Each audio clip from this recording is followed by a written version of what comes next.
So Andy, I would be remiss if I didn't start by asking how you're doing on behalf of all those listeners who listen to you every morning. I'm doing well, although I'm doing best when I'm sitting down. When I walk around, as people of the CBC know when they see me crossing the atrium, sometimes I'm fine, you couldn't tell at all, and sometimes I creep. Parkinson's is very different, day to day and person to person. So let's talk about the dancing, because I read somewhere that you said about dancing that it's when you feel least like you've got Parkinson's. Yeah. What do you mean by that? It's amazing, and it's been explained to me by my neurologist, Dr. Tony Lang at Toronto Western Hospital. Parkinson's affects a part of the brain that controls what is basically automatic behavior like walking. That's where you're suffering this loss of dopamine in the brain. So when you're doing something automatically like walking, we don't think about walking, we just walk. That's when you're most affected.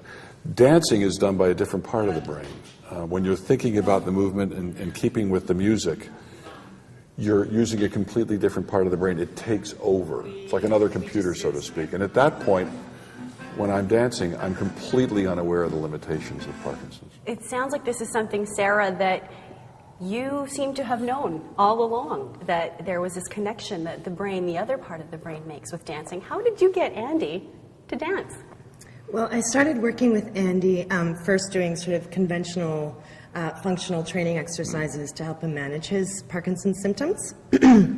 And then I found out about the Mark Morris Dance Group in New York City that was offering a Parkinson's dance class. And it was like, you know, the skies opened up and my worlds crashed together and everything sort of made sense. And my background as a dancer, I was like, of course, that would absolutely work with Parkinson's, because the music, sort of the auditory cues with music and sort of making that emotional connection.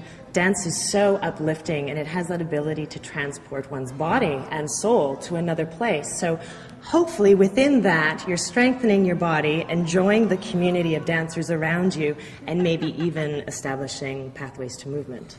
How willing a participant was he? Come on, Andy, come on! I think I was really willing. Conventional exercise seriously bores me. So as brilliant a trainer as Sarah is, the push-ups she was asking me to do and the squat thrusts and the medicine ball stuff was pretty tedious.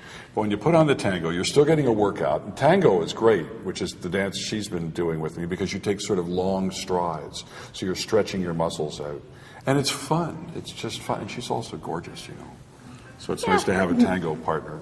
So for me, that's the interesting thing, because for people who've tried dancing, sometimes you kind of have to really think hard about the steps and the moves and that sort of thing. So for people with Parkinson's, how does that connection get made, I guess? It is the thinking part, believe it or not. What would get in the way maybe normally when you want to dance, when you just want to be loose and improvise and so forth, it is the thinking part.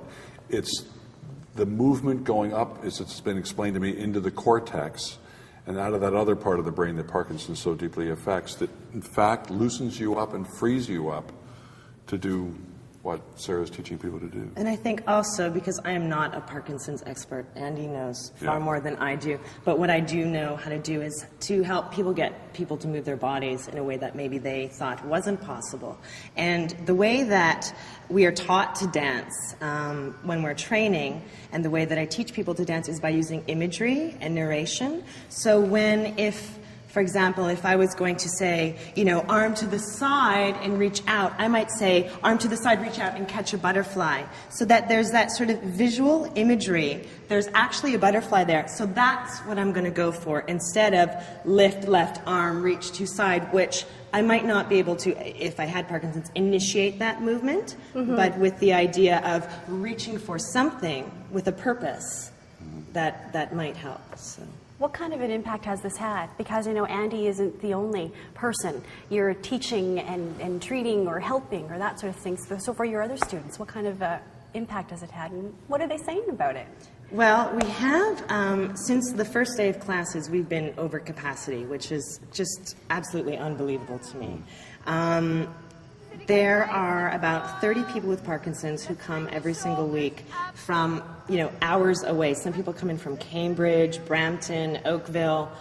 They're taking Wheel-Trans to get here, an hour to get here, an hour wait after the class, because most of them say, all of them have said after class, it is the one thing that they really look forward to during the week, and it is the time when they don't think about having Parkinson's. I want to add something, by the way, that's really important. That's good. We'll leave you with the final word then, Thank Andy. you, because it's an important ingredient. I'm not merely trying to flatter this person who's been so helpful to so many of us. Anybody knows when you go on a fitness routine, whether it's working out or you go on a diet, it requires discipline and it gets boring and people drop it. And one of Sarah's talents, which I'm sure you can intuit just listening to her, is she's enthusiastic, she believes, she has a real sense of mission when it comes to this, and she engages people. And one of the reasons they want to come back is because they're going to be sort of rising to this occasion. They're going to be having fun. They're not going to be reminded that this is a therapy. This is not a fix. It winds up being therapeutic and it winds up being a fix, but that's not why they're coming. They're coming to enjoy themselves and enjoy their bodies. Well, speaking of that, thank you so much for this very eloquent conversation about dancing. Thank you.